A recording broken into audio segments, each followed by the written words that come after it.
Hindi naging madali ang buhay ni Tatay Mando nang makabalik po siya sa Maynila. Sugatan siya at siya ay nanghihina. Pero nagpapasalamat ang kanyang pamilya at nagawa pa niyang makauwi. May karga pa siyang sanggol na galing sa bayan na pinuntahan niya. Hindi naman po ito umiiyak na labis naming ikinatuwa. Sa katunayan po, inampun namin ang bata at tinuring na lang din na kapamilya. Wala namang kaming napapansin na kung anong kakaiba sa kanya. Pero si tatay, bakas na bakas ang takot sa kanyang mukha.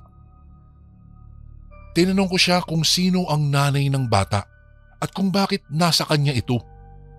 Ang sabi lang ni tatay, naiwan daw ng nanay sa kalsada. Napakaraming tao dala ng piyesta at mahihirapang hanapin ang mga nawawala. Pero kahit anong palusot pa ang gawin ni tatay, hindi niya maipagkakaila kung ano ang nangyari sa kanya. Kasi kung simpleng pagkawala lamang ng bata, bakit hindi niya inilapit ito sa mga pulis? Malamang may masigit pang nangyari sa kanya. Inatake siya ng aswang. Kilala ko ang mga kalmot at galos na kanyang natamo. Alam kong iisa at isang mabangis na aswang ang may gawa noon. Maliban pa, palagi kong napapansin na nananaginip po si tatay. Para bang masaklap at kasindak-sindak ang kanyang pinagdadaanan saang lugar man siya napapadpad. Kahit tulog ay nagsasalita po siya tungkol sa kinakatay. May mga hinahawahan, pinagpipiestahan. Nakahiligan ko kasing pag-aralan ang tungkol sa mga aswang noong araw, Kuya Bari. Kaya medyo kabisado ko na po ang ilan sa mga impormasyon na tungkol sa kanila. Alam ko ding may mga pangontra talaga laban sa mga aswang, kaya pinilit kong tuklasin ang mga kagaya nila. Simulat sa pool, hindi pa naman ako nakakakita talaga ng aswang, Kuya Bari. Buong akala ko talaga mawawala na ako ng ama. Kung bakit ba kasi kailangan pa niyang magpunta ng Samar para mamasyal. Nagkayayaan kasi sila ng kanyang mga kaopisina na miyesta, pero mali ang lugar na napuntahan nila. Pakiramdam ko tuloy may inililihim siya sa akin na hindi ko kayang intindihin. Natatakot ako. Papaano na lang kung naging totoo nga ang lahat ng nasa isipan ko? Papaano na kami? Magandang araw po sa inyo, Kuya Bari. Ako nga po pala si Leia at ito ang isasalaysay ko patungkol sa kwentong karanasan ko. Matagal na pong hiwalay ang aking mga magulang. Bali edad 15 pa lamang po ako nang sumama sa ibang lalaki ang aking nanay. Halos gumuho ang mundo namin ni tatay. Ngunit ganun pa man, kailangan naming magpakatatag para sa aming pamilya. Ang nakababata ko pong kapatid ay nag-aaral pa ng kolehiyo sa ngayon. Tapos ako naman po ay namamasukang bilang isang sekretarya sa isang judge na may malakas na kapit sa pamahalaan. Palagi akong nasa opisina at nagtatrabaho. Ayos lang naman ang lahat kung kaya hindi ko na natatanong ang tatay kung saan ba siya gumagala kapag ka nagpapaalam siyang aalis. Para po sa akin, isang mabuting paraan na rin yun na makamove on po si tatay. Alam ko namang kung gaano kahirap ang panatilihing matatag ang pamilya kahit nakulang na kami at hindi na kailanman makukumpleto pa. Nang sabihin nga ni tatay na pupunta siya sa Samar para dalawin ang isang kakilala, ay hindi na ako umalma. Alam ko namang makikipiesta siya, kaya laking gulat ko nang malamang trahedya pala ang nadatnan niya. Para malaman kung ano ba talaga ang mga nangyayari, nagpaalam ako kay tatay na aalis. Hindi ko sinabi sa kanya kung saan ako eksaktong pupunta. Gusto ko lamang makasiguro sa mga bagay-bagay. Nakakatawa nga, halos 1 taon na din ang nakakalipas bago ako nagkalakas loob na gawin ang bagay na ito. Tandang-tanda ko pa, umaga po iyon nang bumiyahe ako pa Samar. Tinumbo ko ang mismong address na pinuntahan ni tatay bago siya umuwing sugatan. Sa pagkakaalam ko, doon daw banda nakatira ang kanyang kaibigan na itago na lang po natin sa pangalang George. Hindi po ako nagpaalam kay tatay dahil alam kong hindi siya papayag na magpunta ako sa lugar na iyon.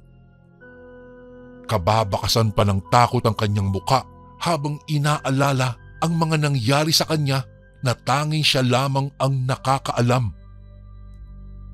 Pagdating ko po sa bayan, nanibago ako. Kakaiba kasi ang hitsura ng lugar.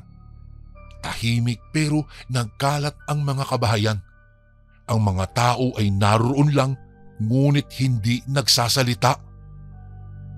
Nakatitig lamang sila sa akin habang hinahanap ko ang tahanan ni na George.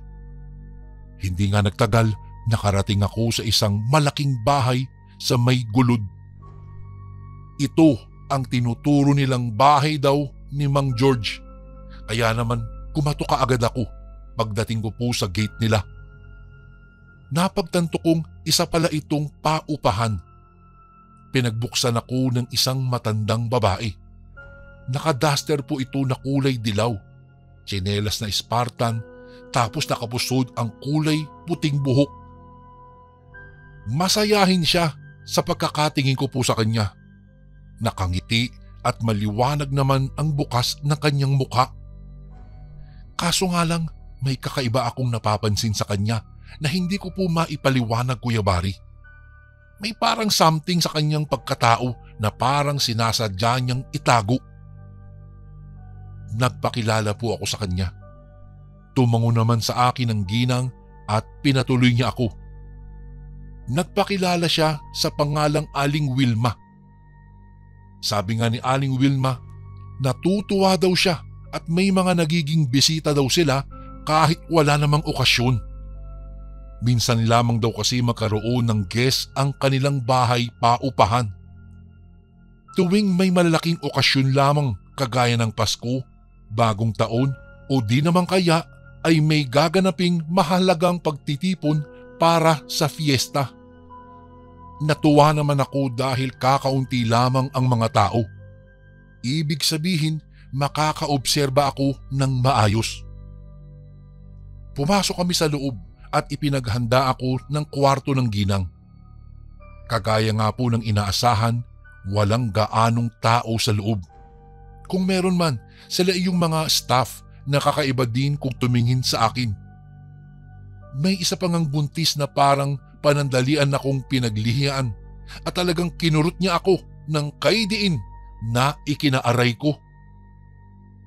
Pinigilan naman siya ng mga kasama niya, hinila palayo at pinagalitan. Pero sila man ay may mga kakaibang ikinikilos din. Na-conscious ako dahil panay ang singhot nila sa akin. Hindi ko na lang ito binigyan pa ng pansin dahil naisip ko lang, hindi naman siguro niya sinasadya yun. Doon po sa ikalawang palapag ang kwarto ko, Kuya Bari. Nasa bandang dulo para daw wag akong maistorbo ng ibang tenant. Pumayag na lamang ako dahil gusto ko din naman ng tahimik ang pwesto na makukuha ko. Pasado 3:00 na ng hapon nang ako po'y bumaba para kumain. Nagutom ako sa haba ng binyahe ko kaya naisip ko, bumili na lamang ako ng luto ng pagkain sa kainan na nakita ko kanina nang umakyat kami ni Aling Wilma sa kwarto ko. Humantong na nga ako sa isang barbecuehan at nginitian ang tindera. Binati naman ako nito at tinanong kung ano raw ba ang ipapaihaw ko. Nakampante ako sa 2 puso at 3 tosino, tapos isang hotdog at 3 pang bituka. Nagulat nga ako nang itanong sa akin ng tindera na gusto ko raw pala ng bituka. Sabi ko naman sa kanya Sino ba naman ang hindi magkakagusto sa bituka? Masarap naman talaga yun. Hindi ko lang naisip na may mga laman na pala ang bawat tanong niya sa akin noon. Noong mabusog ako, naglakad-lakad muna ako sa labas ng paupahan. Namangha talaga ako sa sobrang linis at ganda ng kapaligiran. Tila ba mas maasikaso pa ang mga lokal na nakatira dito kaysa sa mga taong nasa kalsada namin sa Maynila. Sa katunayan po, pati ang mga basura ay nakahiwalay sa iba't ibang klase. Nabubulok, hindi nabubulok, tapos doon sa gagawing recycled product. Maya-maya'y nakasalubong ko po si Aling Wilma na wala yatang katapusan ang kanyang pagwawalis. Para bang mas gusto niyang gawin ito palagi hanggang sa magsawa na siya at saka pa lang lilipat ng pwesto. Binati ko siya, bumati naman sa akin ng matanda. Saka ako sinabihan na pumasok na sa aking kwarto habang wala pang 6:00. Mas lalo tuloy akong nagtaka. Bakit kailangan kong magtago sa aking kwarto gayong nagbabakasyon ako sa lugar na ito? Sabi niya sa akin, malapit na raw ang piyesta. Kadalasan, naging tradisyon na sa kanilang lugar ang mag-ingat sa mga ganitong pagkakataon. Marami raw sa mga turista ang nawawala na lamang bigla. Seryoso kong tinignan si Aling Wilma, saka tinanong siya kung nasaan ba si Mang George. Sabi niya, wag ko na raw hanapin ang amo niya. Basta, sundin ko na lamang daw ang sinabi niya. Para lang din daw naman ito sa aking kaligtasan. Kaya't wala akong nagawa kung hindi ang pumasok na nga sa aking kwarto. Bukas ko na lang hahanapin si Mang George at kailangan ko siyang makausap. Kinagabihan, hirap na hirap akong makatulog. Maingay ang paligid at tila ba may nagkakasiyahan. Kaya't nagpasya akong bumangon. Nakiramdam at nakinig sa paligid. Maya-maya'y kinabahan ako nang makarinig ako ng mga ungol at angil. Para bang may ibang nangyayari sa mga tao sa labas na rinig sa silid na kinaroroonan ko. Kaya naman naisip kong lumabas para man lang makita kung ano ang mayroon doon. Dinala ako ng aking mga paa sa malaking bulwagan sa may bakuran. Napakunot-no ako nang makitang napakaraming tao. Nagkakagulo sa kung anong bagay at animo may mga kinakatay. Naging kuryoso tuloy ako. Nagpasya na sana akong lumapit sa kumpulan kung hindi lang ba ako nagulat sa brasong basta na lamang humawak sa akin. Pagtingin ko si Aling Wilma. Pinagalitan niya ako habang palingon-lingon sa paligid. Dapat daw hindi ako sumusuway sa kanyang mga bilin. Kapag sinabi niyang huwag akong lalabas, huwag daw talaga akong lumabas. Sinubukan ko sanang umangal pero naging matigas talaga ang paghila niya sa akin. Para bang nakapagtataka na ayaw niya akong isali sa mga kasiyahan ng kanilang lugar. Bago pa ako makapagtampo, inunahan niya na ako ng salita.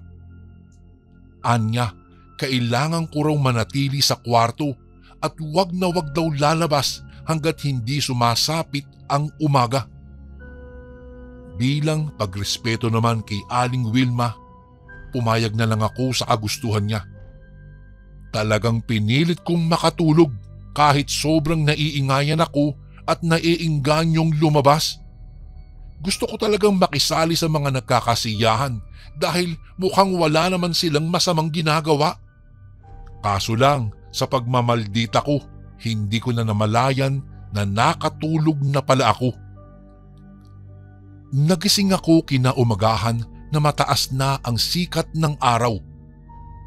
Pupungas-pungas akong bumangon nang marinig ko ang pagtawag sa akin ni Aling Wilma mula sa pintuan. Pinagbuksan ko ang matanda. Nakita kong may dala siyang pagkain na mukhang hindi naman kagaya ng nakita kong kinakatay kagabi. Naitanong ko sa kanya kung nasaan ang mga nagkakasiyahan. Sabi niya, wala naman daw tao sa labas kagabi.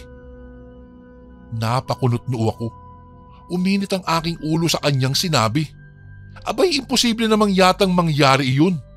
Pareho naming nakikita ang selebrasyon kagabi. At bakit kailangang itanggi ito ng matanda sa akin ngayon? At dahil sa mga kakaibang ikinikilos ni Aling Wilma, mas lalo tuloy akong naintriga sa kung ano ba talaga ang nangyari kay tatay ko. Hindi naman nagtagal, nabalitaan ko na kasama pala ang kaibigan niyang si Mang George sa magiging pangunahing pandangal sa ginagawang programa. Mabuti na lamang dahil sa maiksing panahon ay kinakabisado ko ang mga galaw at oras ng pagtatrabaho ni Aling Wilma. Sabihin na natin kahit binabantayan pa niya ako, nagawa ko siyang lusutan ng hindi niya namamalayan. Pagsapit ng gabi, muli akong lumabas, Kuya Bari. Kakaiba ang nararamdaman ko ng mga oras na iyon. Malamig at nakakabalisa ang ingay ng mga kuliglig. Nahintakutan pa nga ako dahil may mga naririnig akong tunog ng mga parang nilalang na hindi naman talaga hayop at parang pamilyar sa akin bilang mga huni ng aswang. Nakahanda naman ako sa kaliman na atakihin nila ako. Nagtagumpay ako sa paglabas ng aking kwarto. Sa likurang bahagi ako dumaan papunta sa kumpulan. Siyempre, tinandaan ko ang mga reaksyon ni Aling Wilma kapag ka nababanggit ko ang kasiyahan, kaya maingat na ako sa aking mga galaw. Hindi ako kaagad lumapit sa mga nagkakasiyahang tao. Habang nagtatago, napansin kong maraming staff ni na Aling Wilma sa lugar na iyon. Isa nga sa kanila ang buntis na kumurot sa akin. At hindi lang po iyon, Kuya Bari, ang nakapagpagulat sa akin. Sa lamesang nakahilera ng pahaba, naroroon ang mga di umano, handa ng mga lokal. Mga karne na kaagad ay nakapagpasuka sa akin nang mapagtanto ko kung ano iyon. Kumpirmado, karne ng tao. Isa sa mga naghahanda ay ang tindera ng binilhang ko ng barbecue. Napapansin kong inaayos niya sa lamesa ang mga pagkaing binili ko sa kanya noong isang araw. Biglang sumama ang pakiramdam ko at tila ba umikot ang paningin ko dahil sa labis na pandidiri. Sigurado ako, hilaw pa ang mga karning iyon na walang sawang nilalantakan ng mga tao. Nilalangaw at nalalanghap ko mula rito ang kakaibang lansa na siguradong sisira sa gana ng pagkain ng isang tao. Sus Mariosep, hindi ko na alam kung papaano ko pa magagawa ng maayos ang pagmamatsyag kung ganyang may nakikita ako na labag sa aking pagkatao. Ilan pa sa mga batang naroroon ay talagang tuwang-tuwa pa na sinisip-sip ang dugo sa putol na daliring naroroon. Tinatanggalan pa nga nila ng kuko gamit ang mga ngipin na parabang normal lamang ito sa kanila. Nanghina ako at kaagad na napasalampak ng upo sa isang malaking punong kahoy na nababalutan ng nagkakapalang baging. Kahit pa siguro may dumaan sa kinaroroonan ko, hindi nila ako mapapansin doon. Sa halip, sila ang kitang-kita ko sa aking kinaroroonan.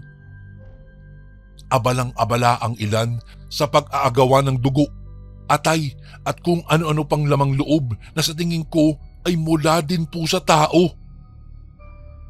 May dalawang ang babae akong nakitang nagsasampalan pa habang kanya-kanya sa paghila sa bawat dulo ng bituka na nakukuha nila sa lamesa.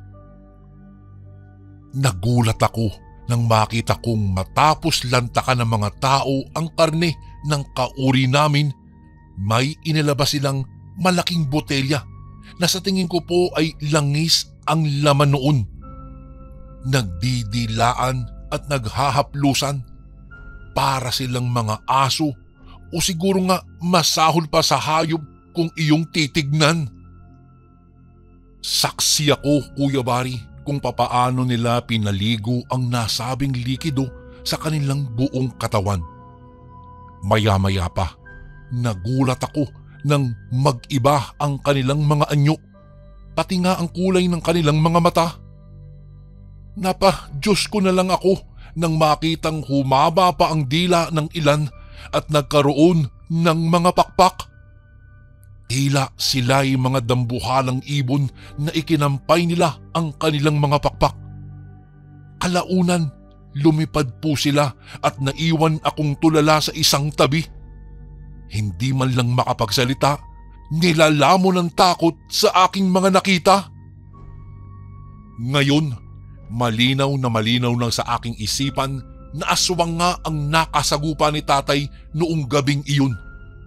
Bakit ba hindi man lang niya sinabi sa akin iyon? Alam ni tatay na makuryosong tao ako. Gagawin ko ang lahat, masagot lamang ang mga katanungan sa isipan ko. Dahan-dahan akong tumayo at nagpasya ng lumabas sa pinagtataguan ko. Kaso nga lang, muli akong napasiksik nang matanaw ang iilang aswang na hindi makalipad at ito'y gumagapang-gapang lang sa paligid. Tinakasan pa yata ako ng aking kaluluwa nang sabihin ng isa sa kanila na amoy tao raw sa paligid. Malamang ako yung tinutukoy nila. Halos manliit na lamang ako sa pagtatago sa mga kahoy habang panay ang pagsinghot nila. Hindi ko na alam kung papaano ko pa itatago ang sarili ko dahil para silang mga canine na aso na hindi yata papalya sa paghahanap sa akin. Ilang sandali lang, nakahinga rin ako ng maluwag nang mapansin na iiwanan na ako ng mga aswang. Noong wala na sila, kaagad akong bumalik sa kwarto na tinutuluyan ko. Takot na takot ako at nanginginig na nag-empake ng mga damit ko. Inayos ko ang mga gamit sa tama at huminga ng malalim. Palabas na ako ng aking kwarto nang makasalubong ko si Aling Wilma at nagbabanta ang mga tingin na tiningnan ako. Tinanong niya ako kung saan ako pupunta. Hindi naman ako makasagot ng diretso sa kanya. Naunahan akong mapipi dahil sa pagkataranta. Lalong-lalo na at natatanaw ko sa labas ng kwarto ang mga taong nakikiusyoso sa aming dalawa. Kababakasan ng takot din ang mukha ni Aling Wilma. Sa katunayan, nagiging malikot ang kanyang mga mata. Ilang sandali pa, binulungan niya ako at sinabing kailangan ko raw sumama sa kanya. Nagulat ako nang makitang may hinawi siyang kurtina sa bandang dingding na akala ko ay cabinet lamang. Pumasok kami doon at hinayaan ko siyang manguna sa daan. Manghang-mangha ako nang makitang bumababa kami papunta sa isang abandonadong bodega hanggang sa tuluyan na nga kaming makalabas ng paupahan. Ilang sandali pa, naramdaman kong nag-iingay na ang mga taong naiwan namin sa itaas. Halatang galit na galit sila sa ginawa naming pagtakas. Habang tumatakbo, pinagalitan ako ni Aling Wilma. Dapat daw nakinig na lang ako sa kanya. Pinigilan ko na lang daw sana ang kuryosidad ko. Huminto ako at sininghalan siya. Sinabi ko, hindi ako matatahimik hanggat hindi ko nalalaman ang tunay na nangyari kay tatay noong araw. Wika naman ni Aling Wilma sa akin, hindi na raw dapat na pinag-uusapan ang mga bagay na matagal nang pilit nilang kinalimutan.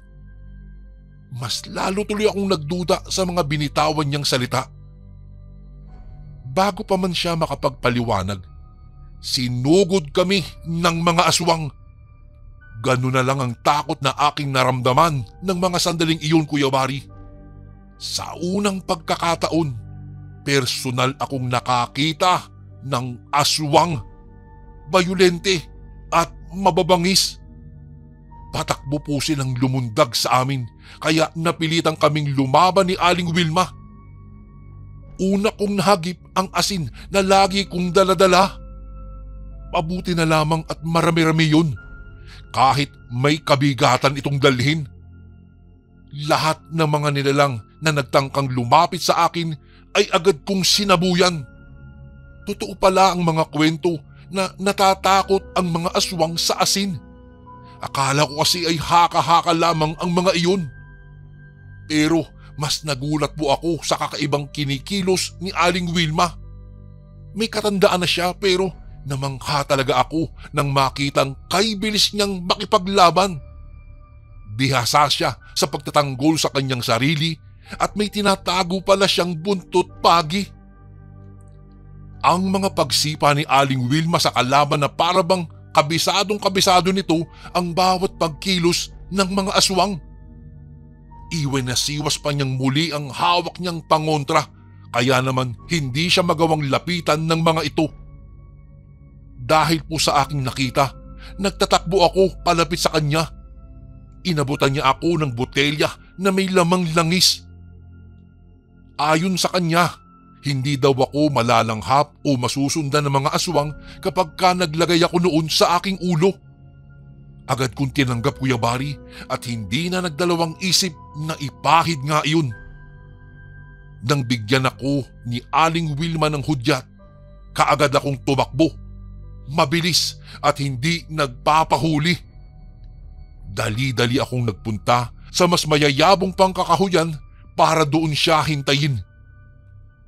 At noong makita kong ayos na si Aling Wilma at nakatakas na sa piling ng mga aswang, kaagad kaming tumakbo papalayo sa lugar na iyon. May kalayuan na kami sa bayan nang sabihin sa akin ni Aling Wilma na ligtas na raw kami. Hindi na daw kami gagambalain pa ng mga aswang. Napahinga ako. Naginhawaan ako kahit papaano. At least sigurado na ang kaligtasan ko. Ang hindi lang ako nakakatiyak ay kung hanggang kailan ako magiging ligtas. Ipinaliwanag ni Aling Wilma na kilala daw niya ang tatay ko. Gulat, pagkamangha at medyo pagtatampo ang naramdaman ko. All this time, alam niya pala kung ano ang nangyari sa tatay ko tapos mas pinili niyang huwag ito ipagsabi.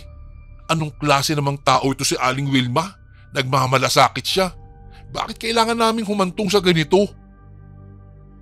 Umiiyak na sinabi ko kay Aling Wilma na may bata pang naisama si tatay. Malaki na ito at wala man lang kaming lead kung nasaan ang mga magulang ng kaawa-awang paslit. Inampo namin ito kaya't kahit papaano, alam namin na nasa mabuting kalagayan ang nasabing bata. Dahil sa sinabi ko, nanlaki ang mga mata ni Aling Wilma nang malaman niya ang tungkol sa bata.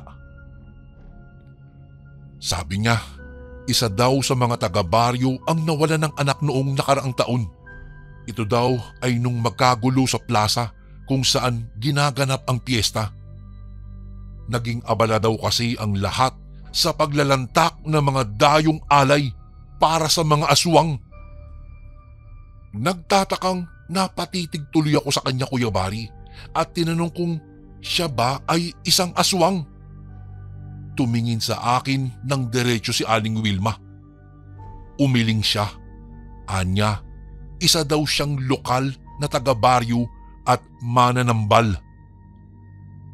Dagdag pa niya, hindi naman daw siya sinasakta ng mga aswang dahil nasasanay na raw ang mga ito sa kanya. Bale, nire-respeto na lamang nila ang isa't isa sa kondisyong wala silang sasaktan.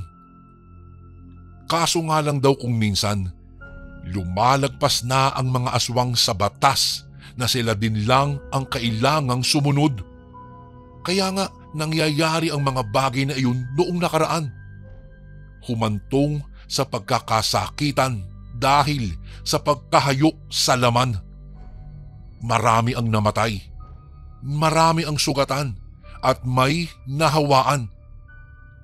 Isa sa kanila daw ang aking ama.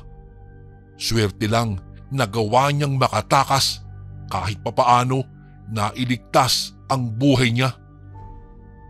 Nagpasalamat na lang din ako kay Aling Wilma dahil sa pagliligtas niya sa akin. Anya, wag ko na daw hanapin si Mang George. Alam niyang magkaibigan ito at si tatay, pero hindi daw sila magkatulad. Dahil isang aswang daw si Mang George at ang kaibigan, kahit pa matagal nang kakilala, hindi kikilanin ng isang nagugutom na aswang. Sa katunayan, si Mang George pala ang pasimuno ng piyestang ito na hindi naman talaga naaayon sa tamang piyesta na ipinagdiriwang ng nasabing bayan. Mukhang may sariling mundo ang mga nilalang na nakatira sa lugar na ito at wala akong karapatang sirain iyon. Ako din naman ang nagpunta dito, dala ng aking kuryosidad. Ngayon, Kuya Bari, nalaman ko na ang buong katotohanan, ay mas naalarma ako. Kailangan kong umuwi at masigurado na hindi aswang ang batang isinama ng tatay ko.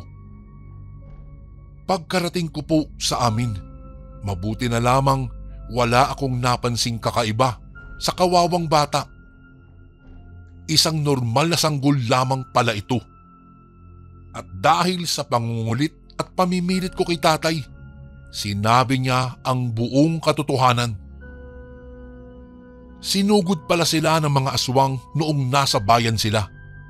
Isa sa mga kasama niyang tumakas ay ang nanay ng sanggol na daladala daw niya, ngunit hindi naman sinuwerte.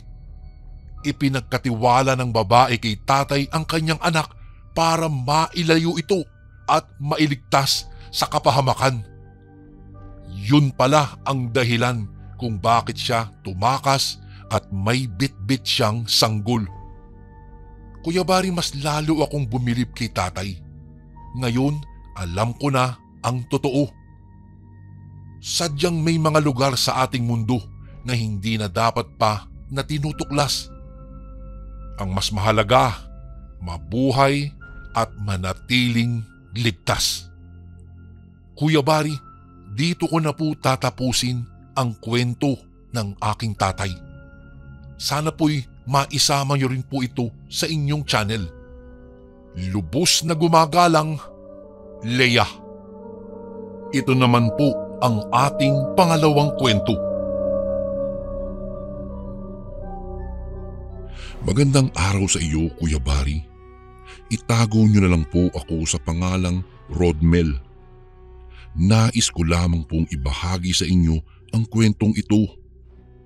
Ito po ay hango sa totoong buhay. Karanasan po ito ng aking tiyo Paeng noong dekada 70 sa Iloilo. Noong mga panahong ito, marami ang mga nagkalat na mga rebelde sa aming lugar. Naging talama kasi ang pag-recruit nila ng mga kabataang kagaya nila Tiyo Paeng. Subalit kahit na ganoon, hindi nagpadala si Tiyo sa mga salita ng mga taong labas. Maliban sa mga banta ng pagdagsa ng taong labas ay may iilan ding mas nakakatakot na pangyayaring nagaganap sa kanilang lugar. May isa kasing kilalang mangkukulam ang nananalasa sa baryo nila dahil kinamkam raw ng mayamang pamilya ang kanyang lupain. Marami na ang nabiktima ng nasabing mangkukulam dahil nagbibigay iyon ng mga kakaibang sakit sa mga tao. Isang beses, habang nakahiga at matutulog na sana si Tiyo Paeng nang may marinig siyang hagulgol sa kanyang kapitbahay. Nagtaka si Tiyo Paeng kung kaya bumaba siya sa kanyang bahay at tinungo niya ang kalapitbahay niya. "Tao po, tao po," patawag niya sa labas. Ilang beses siyang tumawag at noong pinagbuksan siya ay nakita niyang namumugto ang mga mata ng aling kapitbahay niya. Bakit po, Aling Maring? Ano po ang nangyari? Tanong ni Tiyo Paeng. Si Mang Dante mo kasi, parang ahas na namimilipit sa sakit. Hindi ko alam kung anong dahilan. Baka kasi siya na ang binibiktima ni Claudia. Tugon ni Aling Maring. Bakit po? Ano pong nangyari? Tanong ni Tiyo Paeng. Kahapon kasi, nagkatinginan kasi sila at simula noon ay parang naging masama na ang pakiramdam niya. Tugon ni Aling Maring. Halika muna dito, Paeng. Tingnan mo nga to si paring Dante mo. Baka kasi may alam kang gamot. Nasabi iyon ni Aling Maring dahil kilalang manggagamot ang yumaon naming lolo na ama ni Tiyo Paeng. Sige po. Pumasok sa loob ng bahay sina Aling Maring at Tiyo Paeng at pagkatapos ay tiningnan ang sitwasyon ng kanilang kapitbahay. Pagkakita ni Tiyo Paeng sa kalagayan ni Mang Dante ay nanlumo siya. Puno kasi ng mga bukol ang katawan ng lalaki. At parang nagkakaroon iyon ng nana. Tinawag pa ni Tiyo Paeng si Mang Dante, subalit hindi iyon nakapagtugon. Naging ganyan na siya mula noong tinubuan siya ng mga bukol. Wika ni Aling Maring. Napailing naman si Tiyo dahil doon at sinabi niyang susubukan niyang magtanong-tanong at aalalahanin kung ano ang mga dahon-dahon na siyang ginagamit ng kanyang yumaong ama. Nagpaalam na rin siyang umalis dahil baka raw hinahanap na siya sa kanilang bahay. Habang naglalakad si Tiyo Dante, nakasalubong niya ang isang matandang babae. Agad siyang nakaramdam ng kaba dahil sa mga pagtitig ni Aling Claudia sa kanya. Sa kadahilanang iyon, inilihis niya ang kanyang mga titig at balak sanang lumihis na rin ng daanan. Napatigil na lamang sa kanyang paglalakad si Tiyo Paeng noong biglang magsalita si Aling Claudia. Paeng, saan ka ba nanggaling? Balak mo bang ikaw na ang susunod? Matapang na tanong ng ali kay Tiyo Paeng. Napailing na lang si Tiyo. Sinabi niyang may dinala lamang siya sa bahay ni Aling Maring. Noong mapatango na ang matanda ay doon na ipinagpatuloy ni Tiyo Paeng ang kanyang paglalakad. Mangkukulam ang matandang iyon. Ang lakas ng kanyang itim na enerhiya. Ramdam na ramdam ko. Wika ni Tiyo Paeng sa kanyang sarili. Nagpatuloy na siya sa kanyang paglalakad hanggang sa makauwi na siya. Noong nasa bahay na siya ay agad niyang ibinalita sa kanyang ina ang nangyari sa isa nilang kanayon. Kinabahan naman ang ina ni Tiyo Paeng dahil nakasalubong nga raw ni Tiyo ang aling mangkukulam. Kinagabihan, nasa kahimbingan na ng kanyang pagtulog si Tiyo Paeng noong bigla siyang maalipungatan.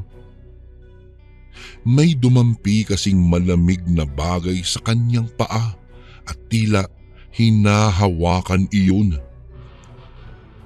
Laking gulat na lamang niya noong imulat niya ang kanyang mga mata at nakita niya ang kaluluwa ng kanyang ama.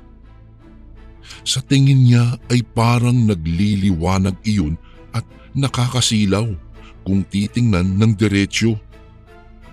Kinabahan si Tiyo Paeng pero naisip niyang baka may nais ipabatid ang kanyang ama sa kanya. Tinanong niya ito. Ama, Ano ang kailangan niyo po sa akin? Utal na tanong ni Tiyo Paeng sa kaluluwa ng kanyang ama. Napatitig ang kanyang ama at napangiti lang sa kanya. Pagkatapos ay ibinuka noon ang kanyang mga bibig. Walang mga katagang na mutawi sa mga labi ni Lolo, subalit base sa hugis ng bibig noon ay naintindihan ni Tiyo Paeng ang nais ipabatid ng kanyang ama. Pagkasabi ng kaluluwa ng ama ni Tiyo ay dahan-dahan iyong nawala hanggang sa tuluyan ng hindi nakita iyon ni Tiyo Paeng. Kahit na gabing-gabi na iyon, nagpasya si Tiyo Paeng na bumaba sa kanilang bahay. Hinanap niya ang kanilang pala at pagkatapos ay tumungo siya sa likod bakuran at doon siya pumunta sa puno ng saging. Bago ko po ipagpatuloy ang kwentong ito ay may request sana ako sa iyo kasundo. Isang pindot lang ito kasundo sa subscribe button namin. Malaking tulong po ito sa amin kasundo upang mapagpatuloy pa namin ang mas marami pang magagandang kwento. Salamat sa pag-subscribe mo, bagong kasundo. Noong makarating siya roon ay naghukay siya. Alam niya kasing iyon ang naisabihin ng kanyang ama.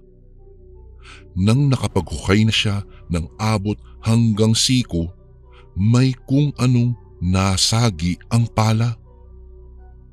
Agad niya iyong binungkal gamit ang kanyang kamay at nakita niya ang isang maliit na kahon. Binuksan iyon ni Tiyo Paeng at may nakita siyang isang medalyon. Anting-anting ito ah. Ito ang nawawalang medalyon ni tatay. Bulalas ni Tiyo.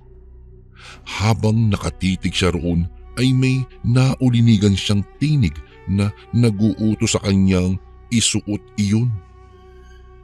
Kung kaya hindi na siya nag-alinlangan pa at isinuot nga iyon. Nang maisuot na niya ang medalyon, parang sumidhi ang kanyang kagustuhang mapuksa ang mangkukulam sa kanilang lugar.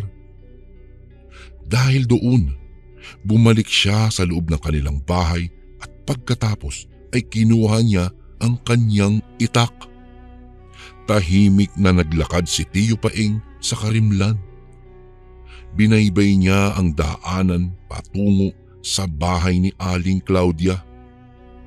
Kahit na may pag-alinlangan siyang baka kung ano ang mangyari sa kanya, ay ipinagpasa Diyos na lamang niya iyon at saka hinayaang diktahan siya ng medalyon.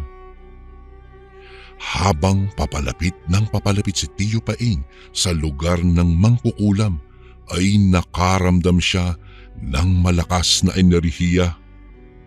Parang may kung anong pumipigil sa kanya.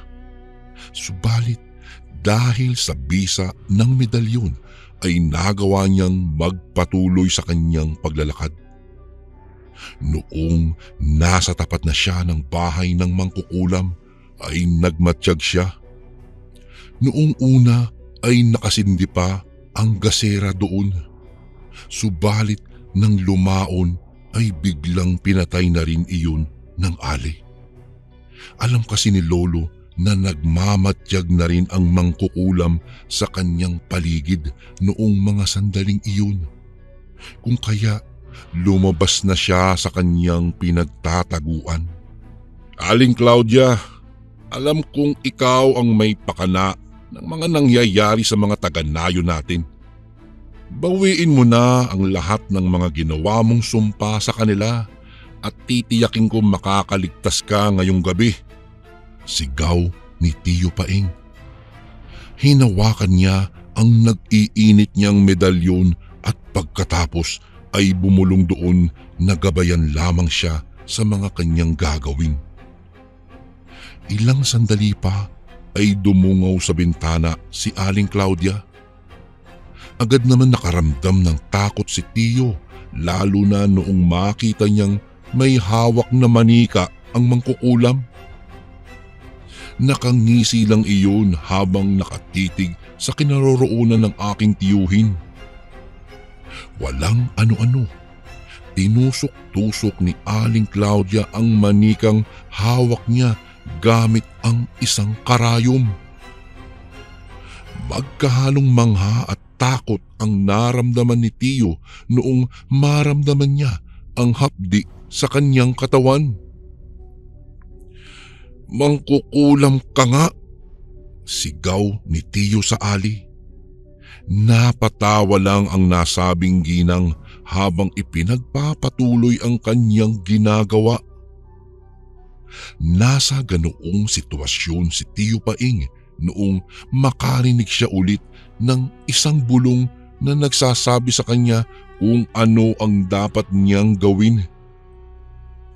Kagaya ng iniutos sa kanya ay dumakot siya ng lupa. Pagkatapos ay binulungan niya iyon ng mga katagang noon lang din niya nasambit. Noong mabulungan na niya iyon ay isinubo niya ang binilog-bilog niyang kakarampot na lupa. Noong mapatitig ulit si Tiyo Paing sa mangkukulam ay nakita niya itong panay pa rin ang tusok ng karayom sa manika. Subalit hindi na nakaramdam pa ng hapdi sa kanyang katawan si Tiyo Paing. Nagulat na lamang siya noong biglang mapamura si Aling Claudia. Pagkatapos noon ay para siyang nawalan ng lakas. Napapahawak siya sa iba't ibang parte ng kanyang katawan at napapaaray.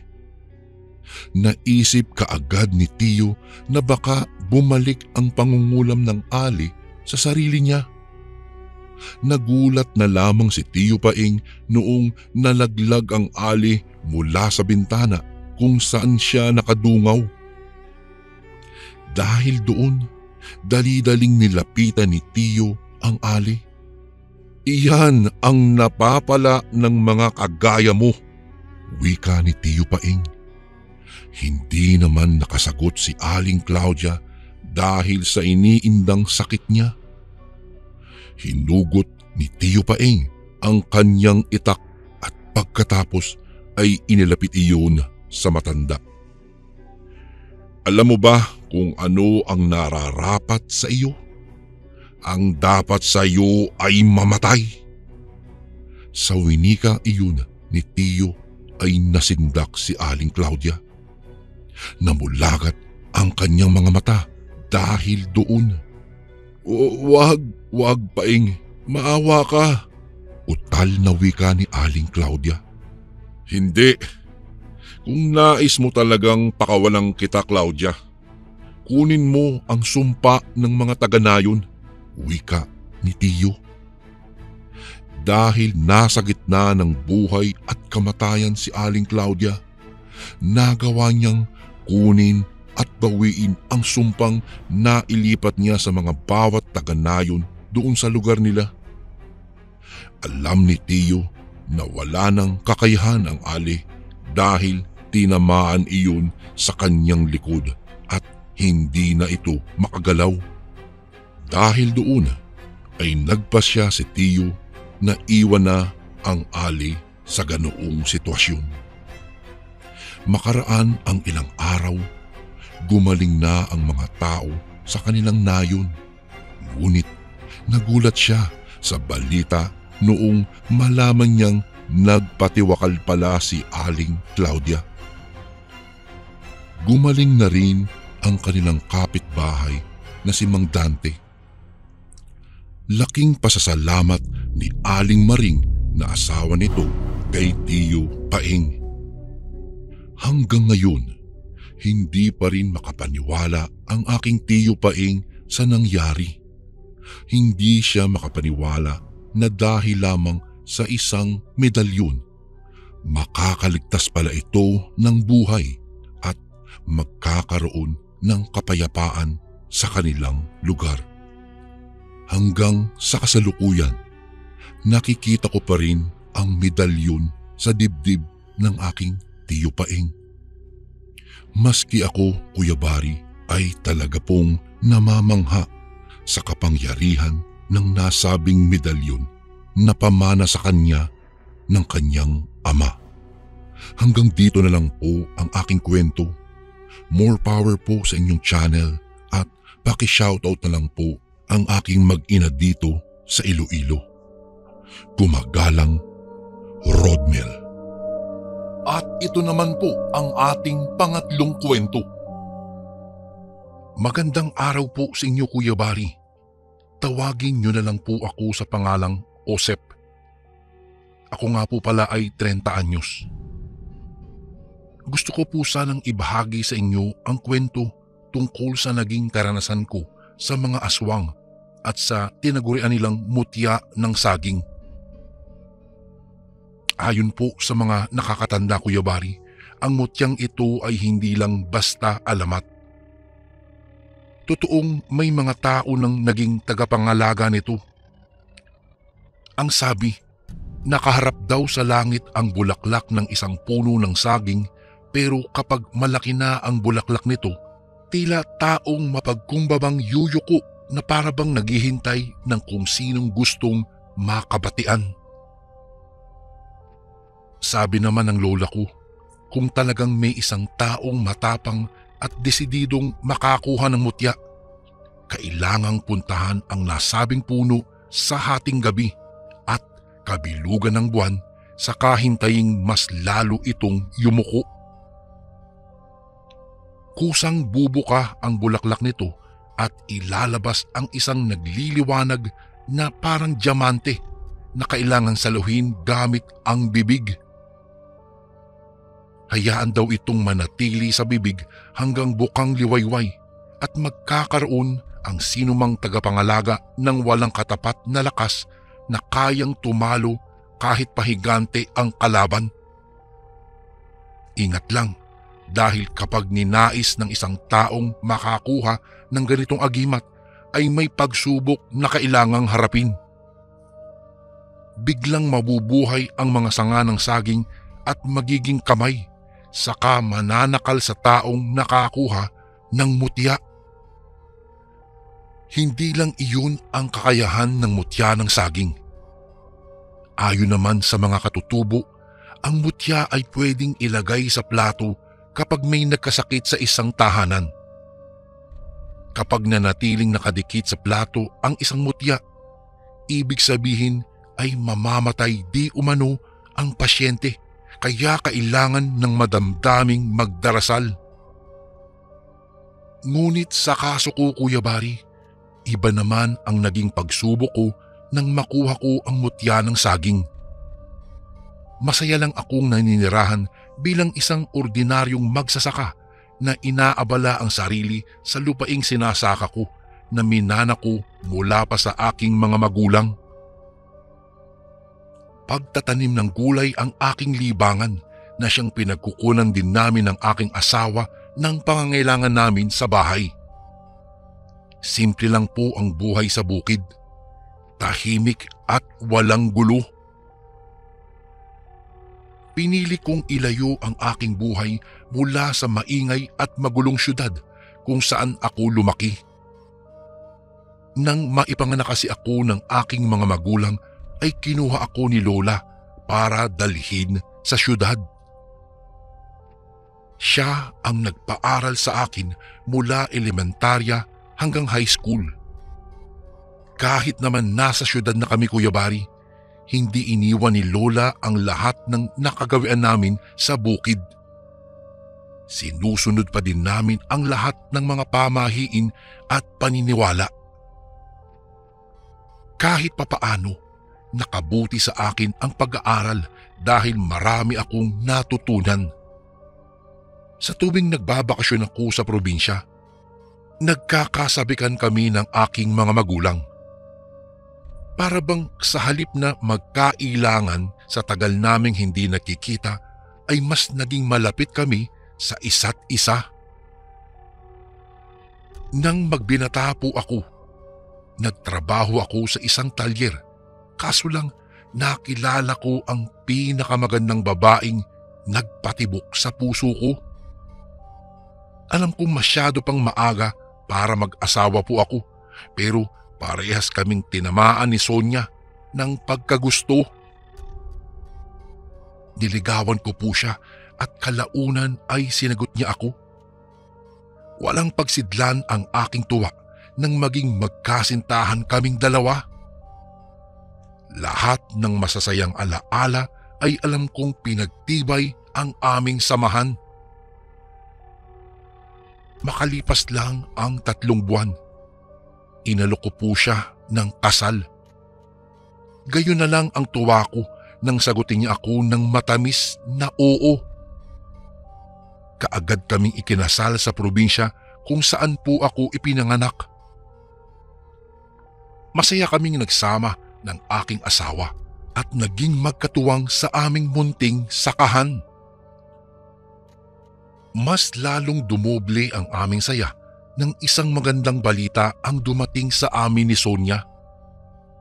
Buntis siya at magkakaanak na kami. Dahil po sa aking pagkasabi, Kuya Bari, hindi ko na siya hinayaang magpunta pa sa bukid para hatidan ako ng aking tanghalian. Alam ko kasing mahirap ang sitwasyon ng isang babaeng nagdadalang tao. Nagtatrabaho ako sa umaga at sumasabay kay Sonia sa pagkain ng tanghalian. Nakakatuwa nga, ipinagluluto niya ako ng masarap na adobong gulay at sinabawang isda para aming pagsaluhan. Ako na mismo ang umuuwi sa bahay para magkasabay kami sa pagkain. Ayaw kong maging mahirap ang kanyang pagbubuntis, kaya naman hanggat maaari ay gusto ko ako ang mag-adjust para ingatan niya ang aming anak. Nang muling bumalik ako sa bukid, nakasalubong ko si tatay. Sabi niya, malapit na daw ang kabilugan ng buwan. Maganda raw sa pag-aabang ng mutya sa gitna ng kagubatan. Naagaw nang sinabi ni tatay ang aking atensyon. Ang mutyang ito ay ang mutya ng saging. Ito raw ay isang uri ng agimat na magbibigay ng kakaibang lakas sa tagapangalaga nito at galing sa pakikipaglaban. Nakuryoso naman ako at nagka-interes, kaya naman nang matulog kami ni Sonia kinagabihan, saglit akong nagpaalam sa kanya. Alam ko namang ligtas siya sa aming tahanan dahil noong mga panahong iyon ay kasama pa namin sina nanay at tatay sa bahay. Hindi pa kasi buo ang bahay na aming pinagagawa para sa aming 3 na magiging anak namin. Bilang isang lalaki, obligasyon ko namang bigyan ng tahanan ang aking asawa at magiging anak. Kaya, kampante akong umalis noong gabing iyon, Kuya Bari. Tanging dala ko lang ay ang itak at isang makapal na sombrero bilang pananggalang ko sa ambon. At hindi nga nagtagal. Nagtungo na ako sa agubatan at hinanap ang natatanging saging na sinasabi sa akin ng aking ama. Kaagad ko naman itong natagpuan, kaya huminga ako ng malalim at dali-daling itinapat ang aking bibig doon. Hindi ko alam na may kung sinong nilalang ang nagmamatsyag pala sa akin. Basta na lang niya akong dinaluhong na labis kong ikinagulat. Nagpagulong-gulong kami sa lupa at naramdaman kong nakikipagkompetisyon sa akin ang nilalang. Doon ko palang napagtanto na siya pala ay isang kapre. Bago ko po ipagpatuloy ang kwentong ito ay may request sana ako sa iyo, kasundo. Isang pindot lang ito, kasundo, sa subscribe button namin. Malaking tulong po ito sa amin, kasundo, upang mapagpatuloy pa namin ang mas marami pang magagandang kwento. Salamat sa pag-subscribe mo, bagong kasundo. Matangkad, maitim at mabalahibo na may mapupula at nanlilisik na mga mata. Hindi ko maiwasang masindak habang pinagmamasdan siyang may subo-subong malaking tabakong maisindi sa kanyang bibig. Gusto kong masindak habang pinagmamasdan siyang panakanakang humihit-hit buga sa sigarilyong nakapasak sa kanyang bibig habang umaatake siya sa akin. Bigla tuloy akong naalarma nang makita kung puntirya niya ba talaga akong agawan ng mutyang kailangan kong makuha.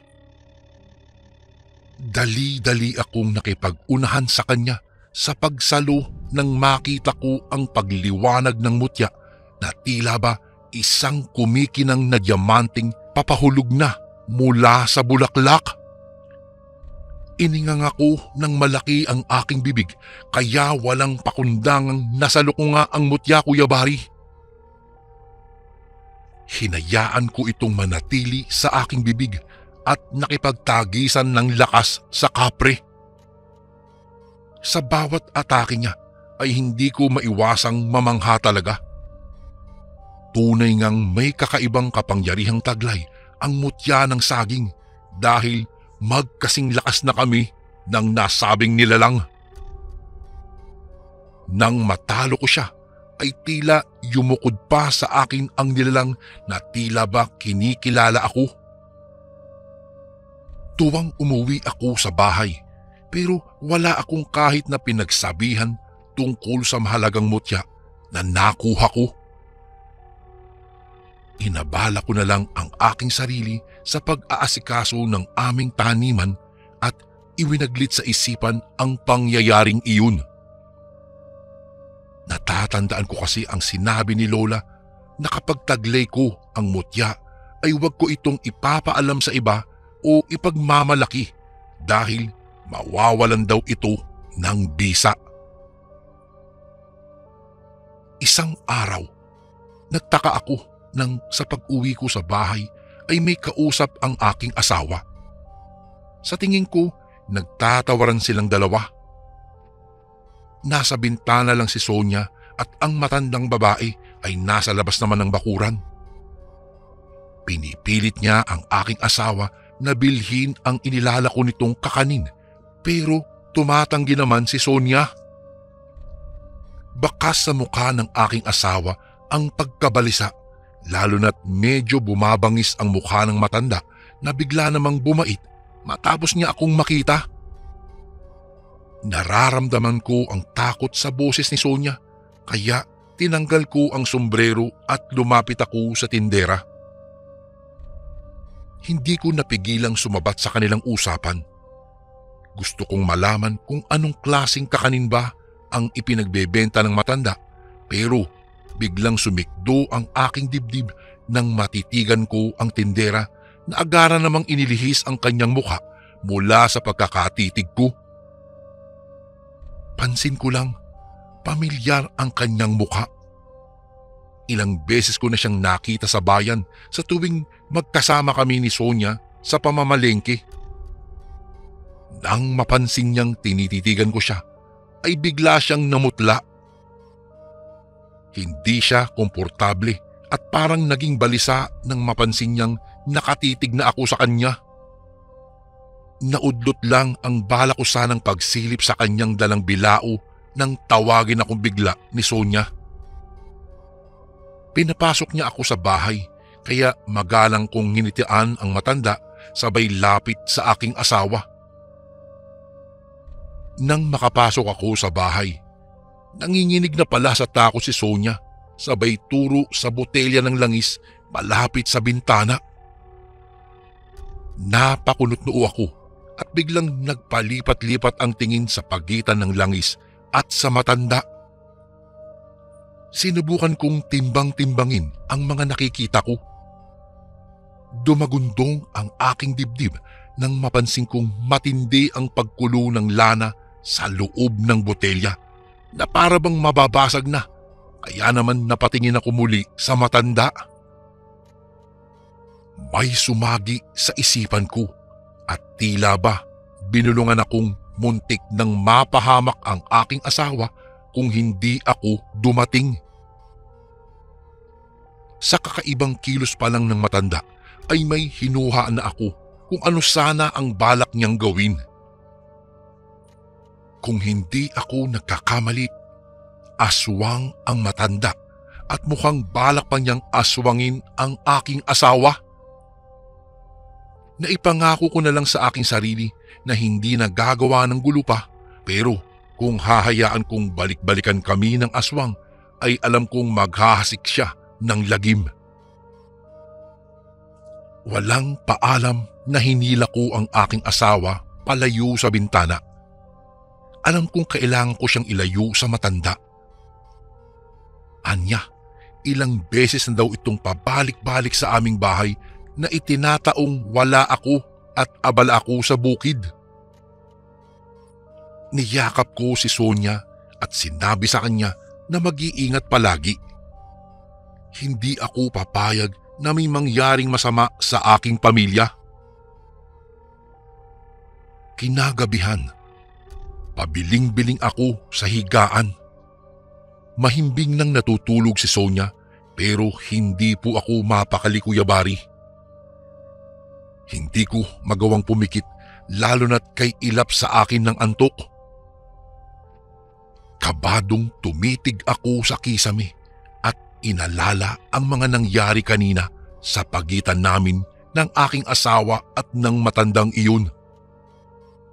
Pakiramdam ko, may babalik na nilalang ngayon at naghahanap lang ng tiyempo para makapambiktima.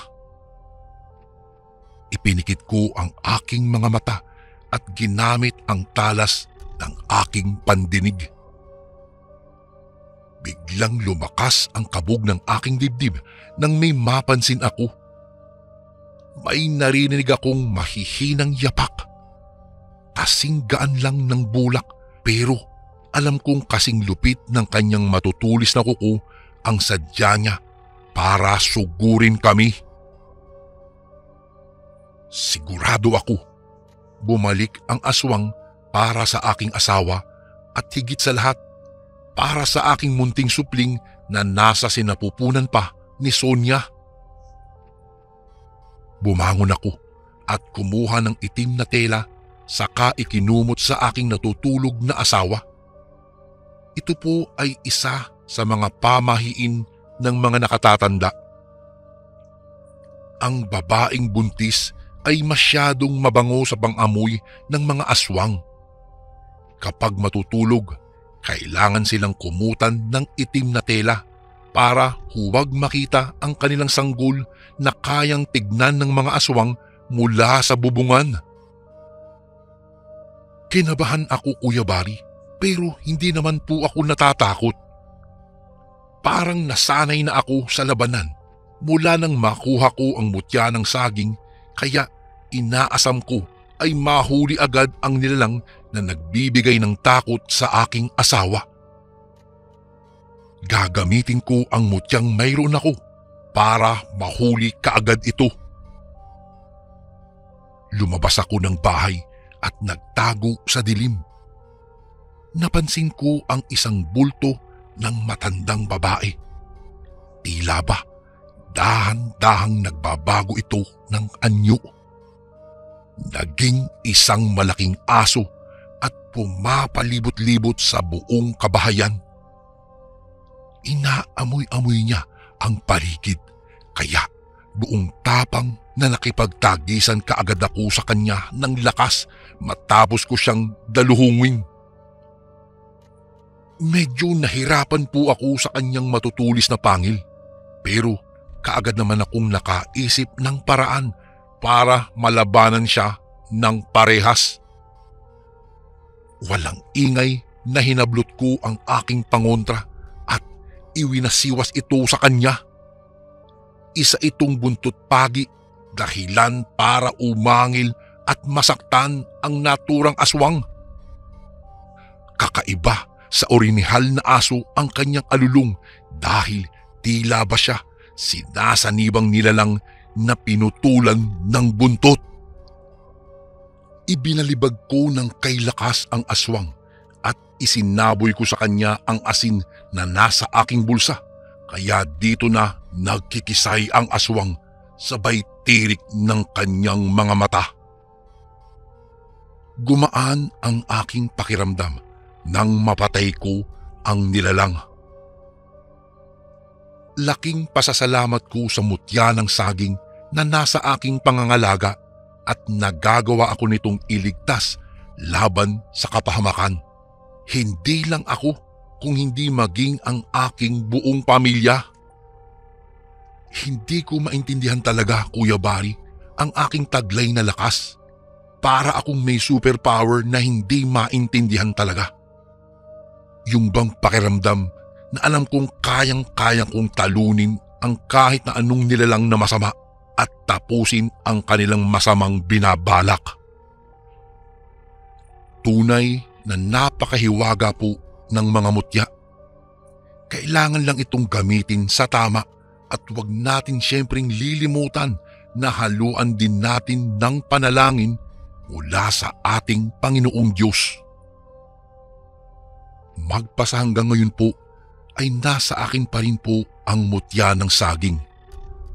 Alam kong marami pang pagsubok ang darating sa aming buhay.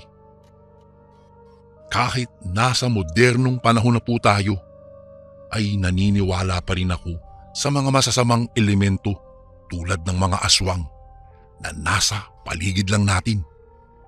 Hindi natin malalaman kung nasaan sila o kung sino sila dahil maaaring kaharap mo sila at kausap na nang hindi mo nalalaman. Dito ko na po tatapusin ang aking kwento, Kuya Bari. Maraming salamat po sa pakikinig. Sana po ay nalibang kayo sa aking kwentong karanasan. More power po sa inyong channel at magandang araw po sa lahat ng ating nakikinig na kasundo ngayon.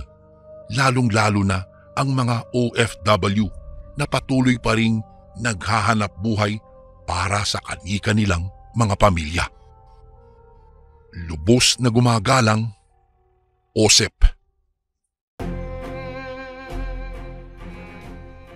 And again, maraming salamat po mga kasundo. Don't forget to subscribe and i-click nyo lang po yung bell na button para updated po kayo sa mga upcoming videos namin na paparating. Maraming salamat po ulit. God bless and ingat po lagi dyan. Ito po si Kuya Bari at ako ang Sundo.